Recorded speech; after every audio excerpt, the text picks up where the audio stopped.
Hi guys, welcome to యత్నెస్ట్. యాక్చువల్గా మనం ఏంటంటే శబరిమల వెళ్తున్నాం అని చెప్పేసి నేను లాస్ట్ వీడియోలో చెప్పినాను ఆల్రెడీ. సో మనం శబరిమల వెళ్ళే వాళ్ళు ఫస్ట్ అండ్ షూర్గా తెలుసుకోవాల్సిన కొన్ని విషయాలు అది చాలా బాగుంటుంది. వీడియో లాస్ట్ వరకు అయితే చూడండి. కంప్లీట్గా మనకి ట్రావెలింగ్ కూడా ఏ ట్రైన్ ఎక్కాలి, ఎక్కడ ఎక్కాలి, ఏ ప్లేసెస్ మొత్తం కూడా చెప్తుంది దీంట్లో.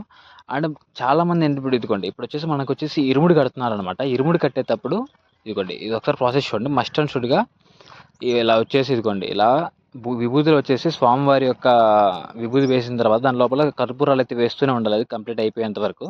అండ్ ఇప్పుడైతే మనం తీసుకొచ్చిన 2 చిన్న టెంకాయలు అయితే మస్ట్ అండ్ షుడ్గా తీసుకోవాలి. ఆ 2 చిన్న టెంకాయలు వచ్చేసి వాటిల్లో ఒక టెంకాయకి ఏంటి అంటే హోల్ పెట్టేసి దాని లోపల నెయ్యి అయితే పోసేస్తారనమాట.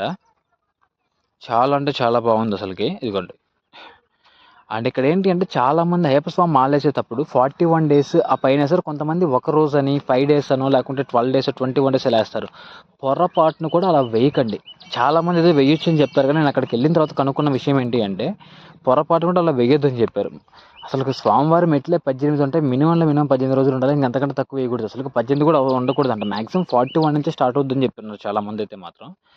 అండ్ మీరు వెళ్ళేటప్పుడు కూడా ఇరుముడికి ఏంటంటే మనం టవల్ తీసుకోమని చెప్తారు. ఆ టవల్ వచ్చేసి నార్మల్ పలచగా ఉండేది కాకుండా కొంచెం టర్కీ టవల్ ఉంటుంది కదా, అలాంటిది తీసుకోండి. ఎందుకంటే మీరు అక్కడ నెత్తి మీద పెట్టుకుని పై వరకు మోసుకెళ్ళాలి. ఆ కొండ మీద ఎక్కేటప్పటికే మనకి చాలా ఇబ్బందిగా ఉంటుంది, ఎందుకంటే ఎక్కాలి కదా, చాలా స్లోప్గా ఉంటుంది పై వరకు. కాబట్టి కొంచెం అలా టర్కీ టైప్లో ఉండేది తీసుకుంటే బెటర్ అనమాట. ఇలా స్వామివారికి దర్శనం చేసిన తర్వాత సో ఫైనల్గా వచ్చేసి మస్ట్ అండ్ షుడ్గా ఇక్కడ మీకు గురుస్వామి అనేది మస్ట్ అండ్ షుడ్. మీకు మీ పక్కన గురుస్వామి లేకుండా శబరిమల వెళ్ళొద్దు. ఎందుకంటే ఫర్ సపోజ్ మీరు ట్రావెలింగ్లోకి వెళ్ళినప్పుడు ఎక్కడైనా మీకైనా వాష్రూమ్స్ కానీ లేదంటే ఫుడ్ కింద దిగాలన్నా ఇరుముడి దించాలి అంటే ఒక్క గురుస్వామి మాత్రమే మీ దగ్గర దించాలి, ఇంకెవరు దించకూడదు.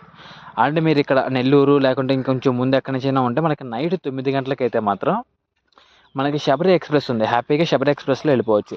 ఒకవేళ ఎర్లీ మార్నింగ్ అలా వెళ్ళాలనుకున్నప్పుడు చెన్నై వరకు వెళ్ళండి. ఇదిగోండి, ఇది వచ్చేసి ట్రైన్ యాక్సిడెంట్ అయిందనమాట. లాస్ట్ టైం మీరు టీవీలో చూస్తుంటారు. ఇక్కడ ట్రైన్ యాక్సిడెంట్ అసలుకి ఎందుకు లేదు, హారబుల్. అసలు చూస్తుంటేనే విజువల్స్ చూస్తుంటేనే అసలు నాకు మైండ్ పోయిందనమాట. అంతలా ఎక్కడ పెట్టి అక్కడ బోగిలు లేసి పడిపోయి ఉన్నాయి ఎక్కడ పడితే అక్కడ. ఇప్పటికి కూడా ఇంకా అక్కడ పునరుద్ధరణ పనులు అయితే జరుగుతూ ఉన్నాయన్నమాట. ఇంకా అవన్నీ సెట్ చేస్తూ ఉన్నారు. అసలు నిజంగా ఒక్కొక్కసారి ట్రైన్లో వెళ్ళినప్పుడు కూడా భయం వేస్తుంది అనమాట ఇలాంటప్పుడు. అదిగోండి, ఫైనల్గా వచ్చేసి చెన్నైకి వచ్చిన తర్వాత ఇక్కడ మనకి చెన్నై ట్రివేండ్రం ట్రైన్లు అయితే ఉంటాయి. ఇది వచ్చేసి వందే భారత్ ఎక్స్ప్రెస్. సో ఇప్పుడే వెళ్తూ ఉన్నామంట. ఈ వందే భారత్ ఎక్స్ప్రెస్కి చూడండి, ఇప్పుడే ఇక్కడే ఆగుంది. దీంట్లో వెళ్దాం అనుకున్నా అక్కడికి మనకైతే ట్రావెలింగ్ అయితే లేదనమాట. సో మనకి అక్కడి నుంచి చెన్నైకి ట్రివేండ్రంకి వచ్చేసి ట్రైన్ అయితే తిరువనంతపురం వరకు ట్రైన్ ఉంటుంది. 3 గంటలకి కరెక్ట్గా 3:30కి అయితే స్టార్ట్ అవుతుంది ఆ ట్రైన్ అయితే. అండ్ మీకు వేసినటువంటి దండలు అయితే ఉన్నాయి కదా, ఇక్కడ ట్రైన్కి అయితే కట్టేసేయచ్చు. ఇక్కడ చూడండి, ట్రైన్ మొత్తం దండలతో నిండిపోయింది. మొత్తం ఇవే అనమాట, దండలు కట్టేస్తారు. అంటే మనం మధ్యలో దండలు వేసుకుంటాం కదా, ఆ దండలు ఇలా వచ్చేసి ట్రైన్కి కట్టేస్తున్నారు అనమాట. చాలా బాగా అనిపించింది ఇది. సో ఫైనల్గా ఈవినింగ్ అయితే జొమాటోలో ఆర్డర్ పెట్టాను, ట్రైన్లోకి తెచ్చిచ్చాడు అనమాట జొమాటో. ఇదైతే ఇక్కడ కేరళ స్పెషల్ అంటే ఇదైతే తమిళనాడు స్పెషల్. తమిళనాడు కేరళ బార్డర్లో ఉన్నాం ఇప్పుడు. అక్కడ ఇది స్పెషల్ అనమాట. ఆ రవ్వలు అంటే ఆ తీగలంటే దోశ, అది తిన్నా చాలా పర్లేదు. అంటే కొంచెం డిఫరెంట్గా ఉంది, బట్ కాకపోతే ఇంత దూరం వచ్చి ఆ ఫుడ్ టేస్ట్ చేయకపోతే ఎలా చెప్పండి. అందుకని చెప్పేసి అది కూడా టేస్ట్ చేసామన్నమాట. సో ఫైనల్గా ఈవినింగ్ మనకి నైట్ అయితే మనకి ఫుడ్ అయితే ఇలా గడిచిపోయింది. ఇక మార్నింగ్ వచ్చేసరికి మనం వచ్చేసి 2 స్టాపుల్లో దిగచ్చు. ఒకటి త్రివేంద్రం, ఇంకోటి వచ్చేసి చెంగన్నూరు. ఈ త్రివేంద్రంలో దిగడం కంటే కూడా చెంగన్నూరులో దిగామంటే మనకు పక్కనే రైల్వే స్టేషన్ కానుకొని మనకైతే మాత్రం అక్కడే ట్రైన్ ఉంటుందన్నమాట.